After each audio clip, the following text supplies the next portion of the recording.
What's going on, guys? So before we kick this video off and talk about the main part of the topic, let's talk about some history real quick, because I think a lot of folks would probably want to know about this stuff before, again, we get into the main topic.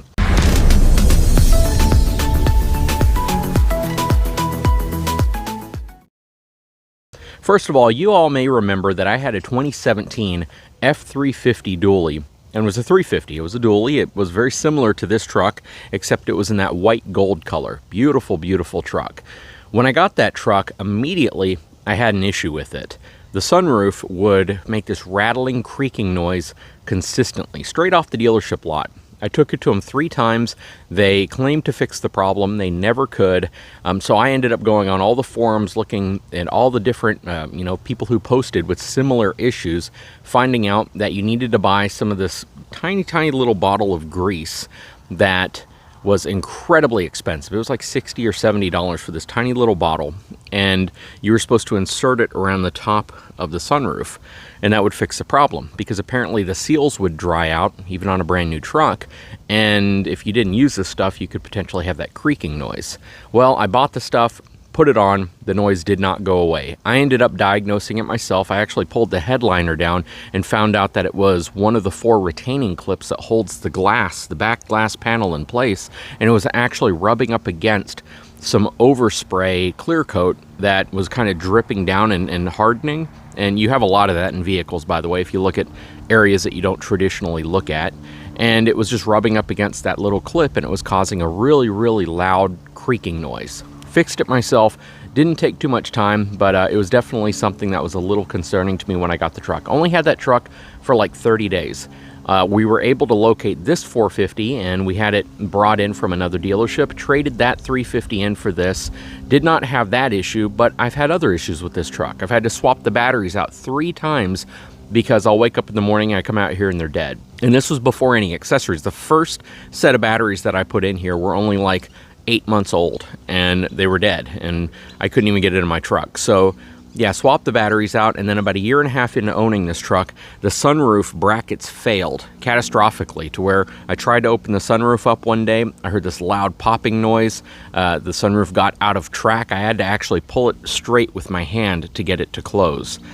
Aside from that, the only other issue I have with this truck is the advanced track light comes on and the hill start assist malfunctions, and it goes out randomly on wet days. Very, very interesting thing. If I turn the truck off, turn it back on, it goes away, but then generally when it's wet outside and I'm turning, I think the system detects some type of a difference in how the tires are turning, and it pops an error code, and then all of a sudden I get all these warning lights that pop up saying that my advanced track system is shutting off, and then my hill start assist is also shutting off or disabling. And again, nothing about the truck drives different, but I have to turn the truck off, turn it back on to resolve that.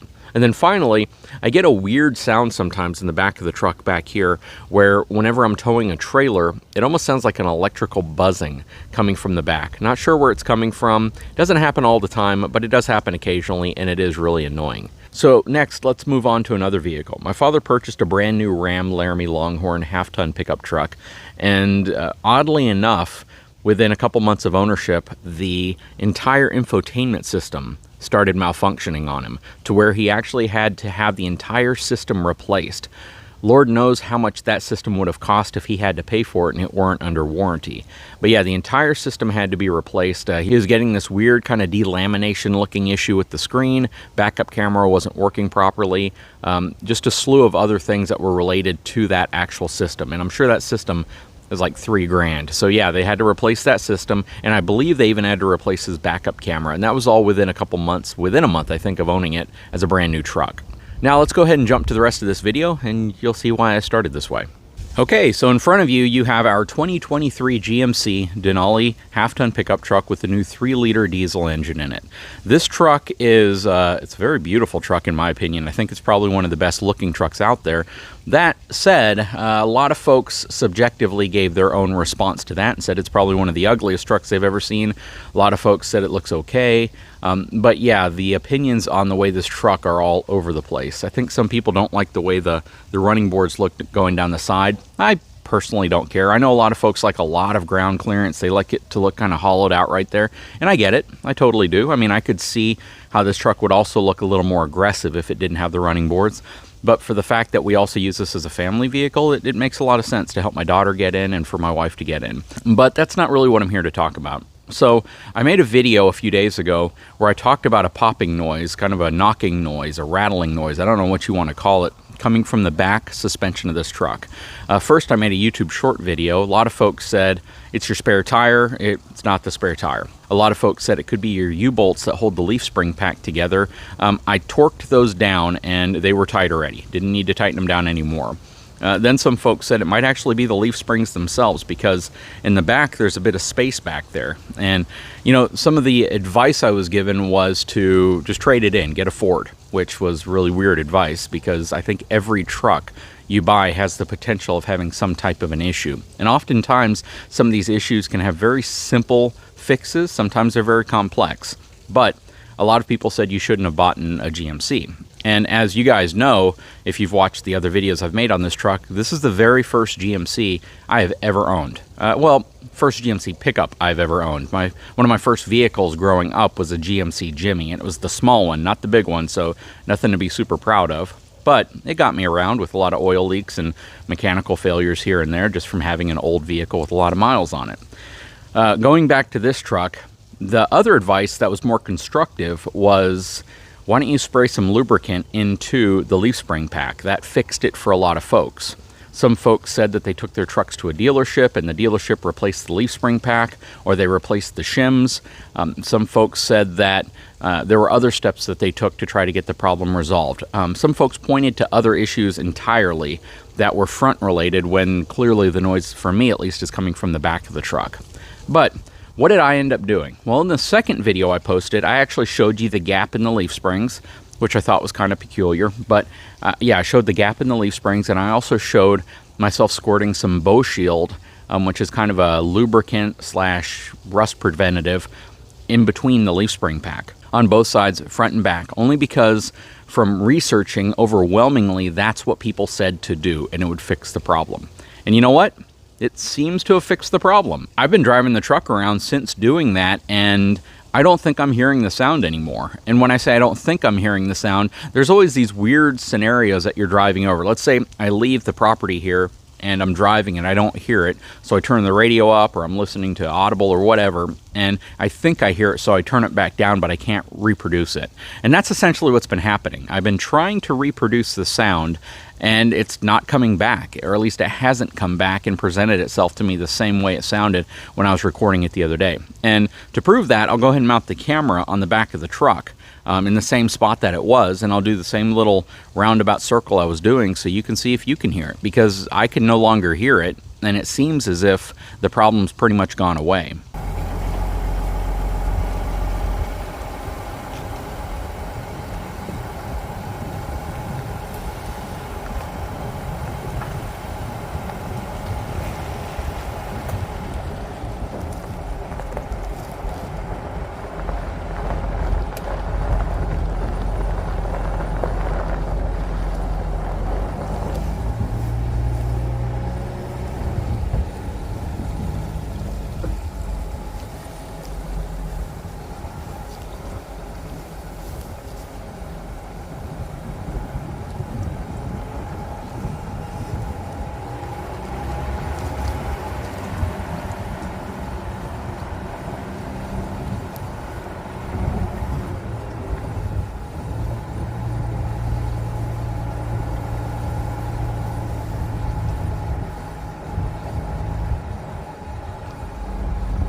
Okay, so there you have it. I could not hear it at all from the inside. So if you heard anything from the outside, it's not the noise I'm hearing, or it's been reduced so much that it's no longer making it into the cab of the truck. I could actually hear a tiny bit of fuel, or not a tiny bit, I could hear fuel sloshing around a little bit when I went over some of these little hills right here. But yeah, the sound has pretty much been eliminated. Now, long term, I don't know if this is going to be like a permanent fix. We'll see after a couple of weeks, maybe a month or so, however long it takes, if the sound comes back. And we're putting some reasonable miles on this truck, so it's not as if, we're not driving it at all. It's pretty much become our daily driving truck for a couple reasons. One, I can put a lot of miles on this and it really doesn't impact it at this point.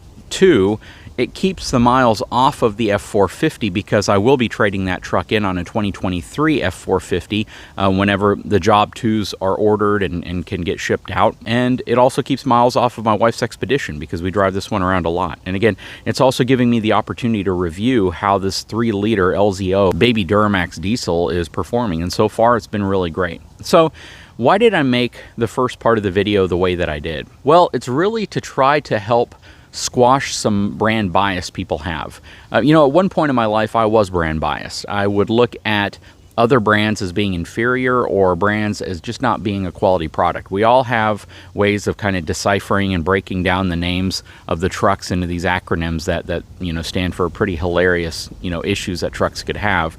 But the reality is, everyone's building a pretty dang good truck. However, there's always the possibility that your truck could have some little issues, some quirks, some things that give you problems. And there's so many folks that'll come on and they'll say, I'll never buy this brand again because, a truck in the 90s gave me issue, or a new truck gave me issues, and I'll never go back to this brand again. I don't really feel that way anymore. I've had so much opportunity to spend time in all the different brands of trucks and drive them over some pretty extreme conditions for hours and hours and hours at a time that it's hard for me to look at a truck as being poorly built unless there's just something glaringly wrong that all of them suffer from. And the sunroof issue with my truck, pretty common issue on the Ford, not this one. But a lot of people have complained about it. A lot of people complain about the check engine lights that come on related to advanced track. A lot of people complain about the screens and the navigation systems in Ram trucks. Apparently, a lot of people complain about the sounds that come from the back of the GMC truck and Chevy trucks and all of the similar models in between. But the reality is every vehicle can have some type of an issue. Every vehicle can suffer from some type of a problem. I can almost guarantee you there's a pretty good percentage of people that watch my channel that have all sorts of different brands of trucks that have their truck in the shop right now trying to get them fixed. I can make a great video about a Ford product. I'm going to have every GMC, Chevy, and Ram, fan come on and say the problem you have with the Ford is that it's a Ford. You should have bought this other brand. And the same goes for every other brand that I feature. So at the end of the day, I've told you guys time and time again, I highly recommend not being brand biased because it's going to cloud your judgment when it's time to go buy a vehicle, and you're only going to look at a brand, and you may find out that brand just doesn't have what you're looking for. It doesn't have the features, the amenities. It's not as comfortable. And because you're only looking at that brand, you could be missing out on a really good deal, either on a pre-owned truck or a brand new truck. Now, the question is, we paid roughly $75,000 for this truck. Do we regret our purchase at this point? Heck no. This truck has actually been really, really nice, really fun. I'll tell you, it's a heck of a lot more comfortable from a ride perspective than the F450 for everyday use. I mean, your back isn't killing you nearly as bad. That said, if I had my F450 seats inside of this truck, that would be the ultimate package because my seats are so much more comfortable than the seats that are in this Denali. So again, it's always hit or miss. The ride comfort in an F450, just like any dually pickup truck, is going to be pretty dang rough whenever you're unladen, or even if you are loaded up. Sometimes it can be rough still. But yeah, this truck has been a really, really nice truck. It's actually been performing above my expectations from an engine transmission perspective. Haven't had a single issue with the 10-speed transmission. That Ford Explorer I had, that transmission felt horrible to me. This transmission has been buttery smooth, not one single issue. The engine hasn't given us one single issue. The fuel economy for city driving has been almost as good as highway driving. We're getting like 26.5 miles per gallon in the city with this diesel, which means we're getting like a 650-mile range in the city between fill-ups. That is pretty crazy. But yeah, I just wanted to make this video because A lot of folks are thinking, I regret the purchase because it doesn't have the 12-volt outlets, or it doesn't have more 110 outlets, or because of the little popping noise coming from the back. These things don't bother me. They're always things that I think we should talk about when buying vehicles or when reviewing vehicles, because we should bring up the little misses. Oftentimes, you know, a lot of people are like, just give it a pass. Why do you even bring it up? You're just complaining. No, you're not complaining. You're just providing an honest review of things that may be kind of important to you that you wish a manufacturer did. And that's how these manufacturers get feedback on what they can do for the next generations of these trucks. That's how they understand, oh, wow, taking that out wasn't a good idea. Rear air conditioning vents, they brought them back. They now have them. And it's something that they may have never brought back unless reviewers and owners talked about it enough to make them understand that it was something that's important.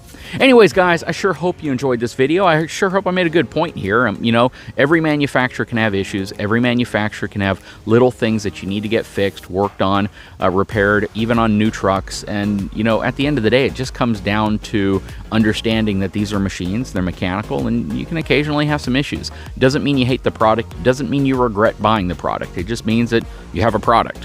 Guys, if you haven't had a chance, please take a moment, subscribe to my channel, give me a thumbs up, and leave a comment below. We'll talk to you again very soon.